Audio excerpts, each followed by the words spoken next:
Menu di kafe harus berbahasa Inggris. Hah? Makanan apa ini? Yellow mackerel soup with shrimp paste and pineapple seasoning? Aku tidak pernah mendengar nama makanan seperti ini. Apakah ini makanan orang asing? Pelayan, tolong ke sini. Jelaskan makanan seperti apa ini? Baik, Nona.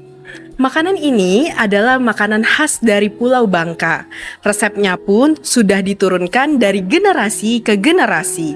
Ini adalah warisan budaya di bidang kuliner. Orang Bangka menyebutnya lempah kuning. Apa? Nama aneh seperti ini ternyata lempah kuning. Ini gila. Saat ini ada banyak kafe atau restoran yang menggunakan bahasa asing dalam daftar menunya. Salah satu bahasa yang digunakan adalah bahasa Inggris. Terkadang kita sampai bingung karena harus mencari padanan katanya terlebih dahulu sebelum memesan, sehingga kita kelaparan.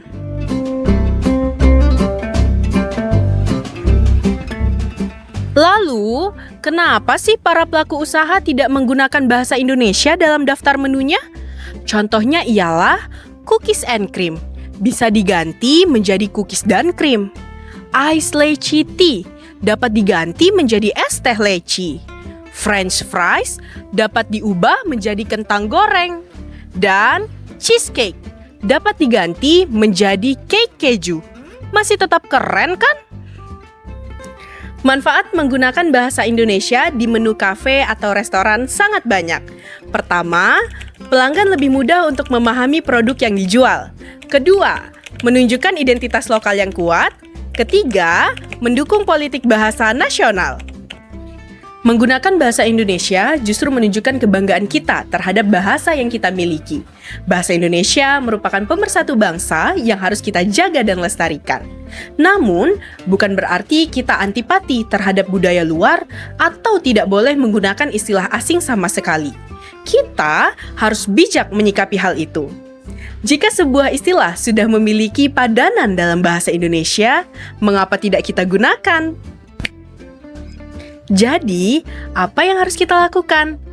Pertama, jika kamu pelaku usaha, yuk gunakan bahasa Indonesia dalam daftar menu yang kamu miliki. Kedua, jika kamu pelanggan, jangan malu untuk bertanya atau memberi saran kepada pemilik usaha untuk menggunakan bahasa Indonesia. Suara kita sebagai konsumen sangat penting. Ketiga, mari gunakan bahasa Indonesia dalam kehidupan sehari-hari, mulai dari hal kecil seperti menulis takarir atau berkomunikasi dengan orang lain. Ingat, menggunakan bahasa Indonesia bukan berarti kita ketinggalan zaman. Justru, hal ini menunjukkan bahwa kita cerdas dan bangga dengan identitas kita sebagai bangsa Indonesia. Bahasa Indonesia bukan hanya bahasa pemersatu bangsa, melainkan juga bahasa kebanggaan kita. Kalau bukan kita yang menjaga dan melestarikannya, siapa lagi? Kalau bukan sekarang, kapan lagi?